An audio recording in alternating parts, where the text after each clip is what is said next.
So, press preview time. It's the first look at Sunday's front pages, and tonight we'll have a look at the headlines with the political commentator Benedict Spence and the journalist and author Rachel Shabby. Great to see you both this Saturday evening. We'll speak in a moment after we've had a look at those front pages for you, starting with The Observer.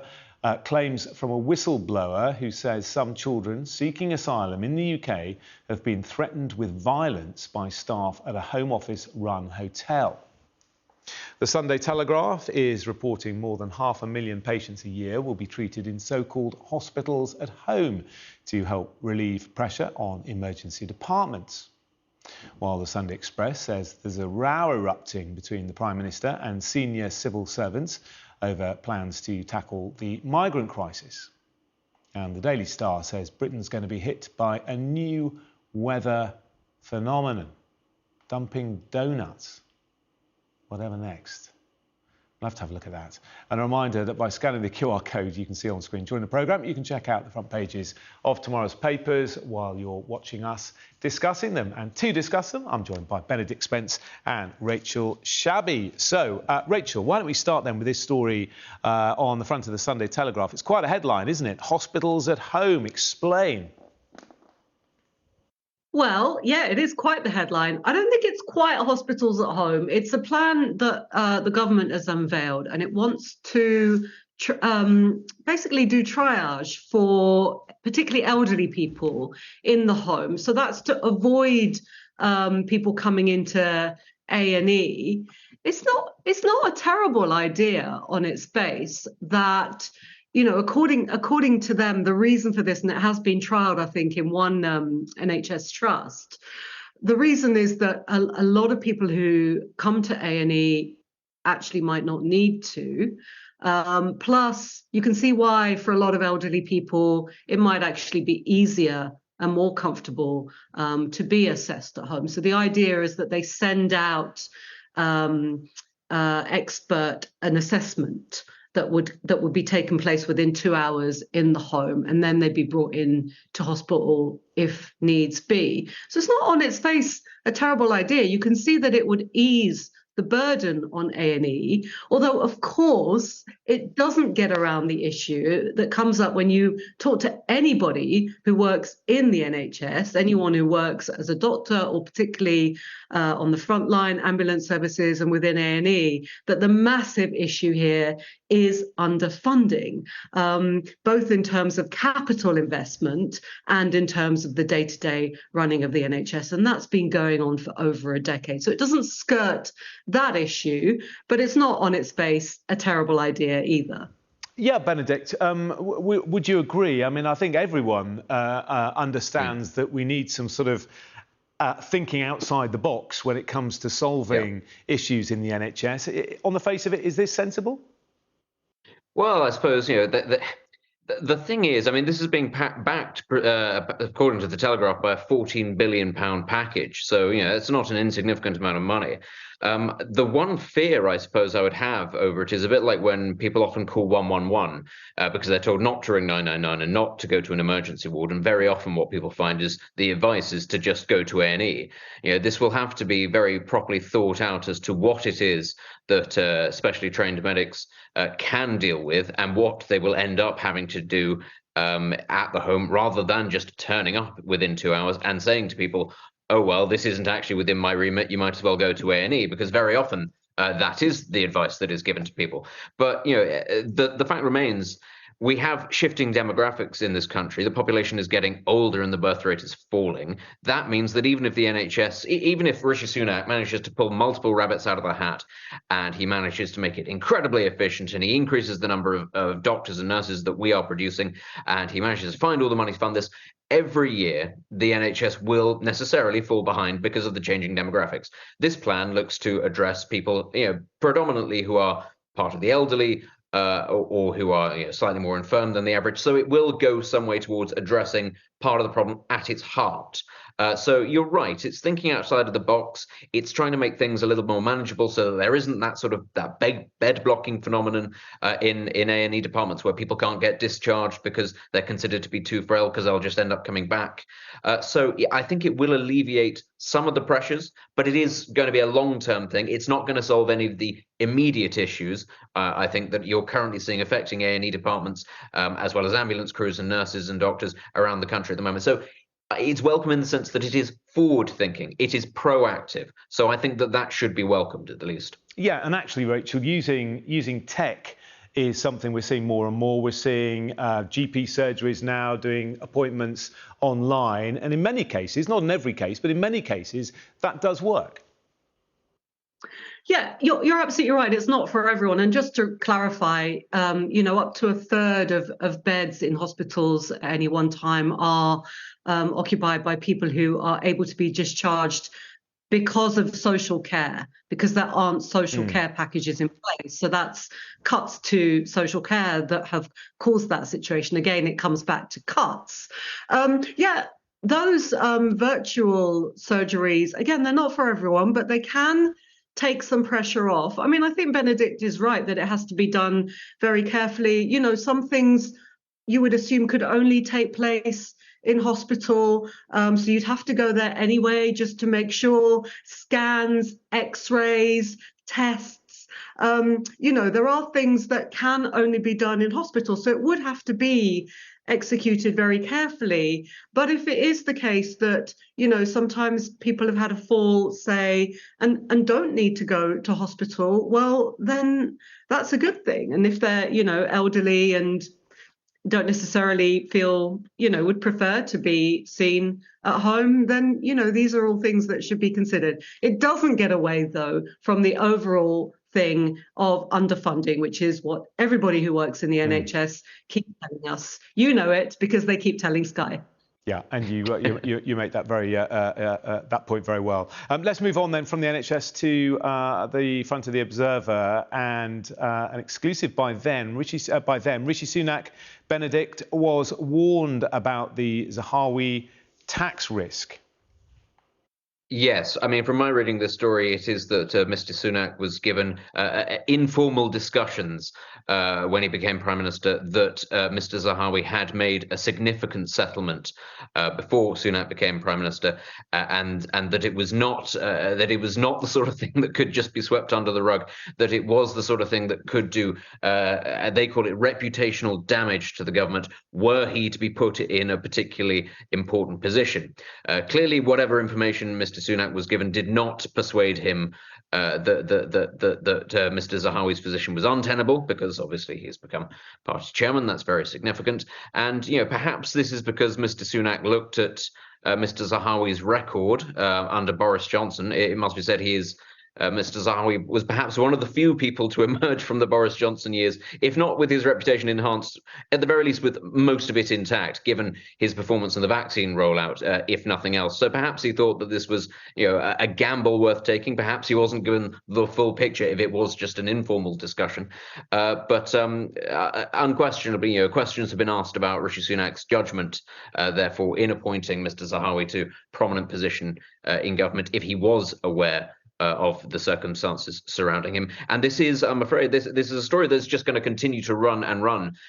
It is not a good look, even when a Tory government is doing well in the polls, for accusations of sleaze or of misbehaviour, whatever it is, whatever the allegations are. It is never great to be a government minister in that position, and as a prime minister to have sort of kicked it into the long grass and say, oh well, I will hand it over to my ethics guy, Sir Laurie Magnus, and he can deal with it. Those questions around his ability to control his party, I'm afraid, will also continue. Yeah, still waiting for the findings of that inquiry, of course, although Downing Street strongly denying, Rachel, that Rishi Sunak was given an informal warning. Well, sure, they would, wouldn't they? Because it goes against the whole impression that the Prime Minister has been saying all week, which is, I didn't know, but it is also kind of confirming what we sensed the whole week, which is that inevitably this position of I didn't know and everything's fine will become untenable. Nadeem Zahawi will have to go. And the thing is about this is that, I think Benedict is right that it is just going to keep dragging out. But the longer it drags out, the more damage it does to the Conservatives, who, as we know, aren't doing great in the polls to begin with. But it just brings to the front and center this idea of the disparity, the one rule for them and another rule for us, the idea that, everybody does pay tax and does do the right thing. And it's not that Zahawi has done anything illegal here, of course, but it is, a loophole that is available to him, and it looks bad and it makes people resentful. So the longer it's in the news, the longer that feeling of resentment is activated and provoked. OK, let's stay with the front of the Observer, because they've got another exclusive here, actually. A whistleblower has spoken to the paper about children facing all sorts of awful bullying at one of these asylum hotels, Benedict. Yes, and of course this comes hot on the heels of the story about hundreds, or dozens certainly, but potentially hundreds of children and young people going missing whilst in temporary accommodation. It also comes on the back of other stories about the Home Office not delivering information to asylum seekers because they're not allowed to whilst they're stuck in temporary accommodation. It's all a bit of a mess, really, and I don't think that comes as a shock to anybody. This is just the latest sort of installment in this very long-running story, and we've had an uptick in the number of people crossing the channel again in the last week. They've sort of taken the opportunity, whilst the weather got a little bit milder, a little bit calmer, to chance the voyage. And again, we're faced with well over 100,000 people who have their outstanding cases, many of whom are going into these systems, into hotels, into sort of temporary accommodation run by third parties, not run by the government.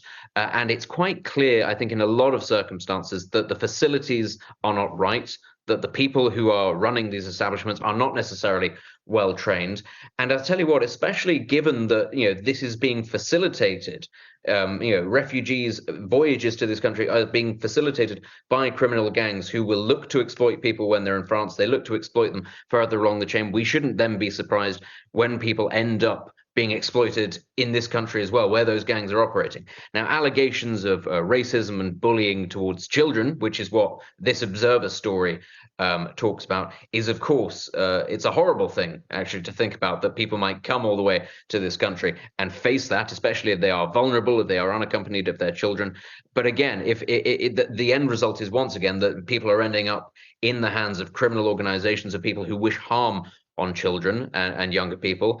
And this is something that, it's not going to be broken. This ecosystem is not going to be broken without a lot more resources going into it. And frankly, without safer passages for people to stay, not just in the UK, but earlier on in their journeys. The first safe country, there need to be places where people can go to apply for asylum and refuge in those countries before they make the perilous journey, because it just seems to me that at every stage, people are being shunted from pillar to post, and they're not really safe even when they reach those safe countries. Yeah, and we can tell you what the Home Office have to say about that. We've not received any complaints in relation to these claims.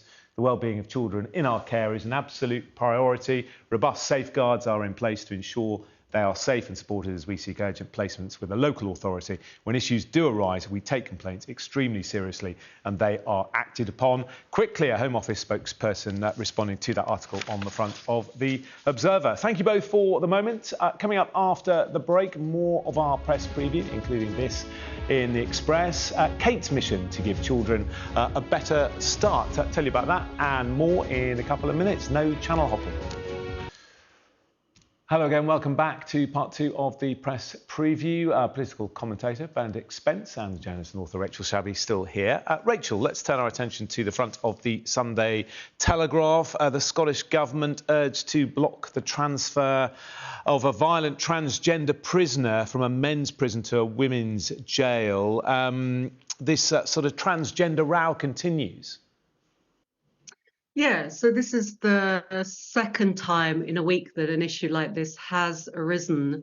in Scotland for First Minister Nicola Sturgeon. As I understand it, though, and I'm not sure, I think the decision is ultimately with the prison estate, and that is made independently of government. But I'm not sure. I would need to check that, to be honest. But yes, it is. It does raise questions of what should be done with these offenders. This piece is reporting that what they describe as a biologically male prisoner was approved to move to women's prison, but that this offender was also causing problems in the male prison, attacked female staff while being held in that prison. So that there's obviously problems to begin with violent offenders and what to do with them. And obviously this issue of gender has thrown more confusion into the debate.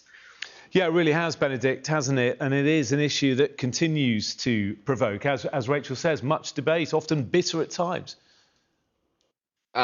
Personally, I'm staggered that we actually have these conversations, that people who have been convicted not just of any old crime, but specifically of violence and sex offences, people who have been convicted in a court of using violence against women, of manipulating women, or of being deceitful, dishonest, are being considered actually are being taken at their word that they not only are transitioning to being women, just after they end up in prison or after they are convicted, and also that they won't be a threat in women's prisons. And I think that this is, everybody wants to go through life thinking the best of people, but actually I think if you've been convicted of certain crimes, you have to take a lot of things that people say in relation to things like this with a pinch of salt. And I'm sure that there are some people who will say that that is very intolerant and very harsh. But ultimately, prisons are segregated for a reason. You have to put the safety of certain inmates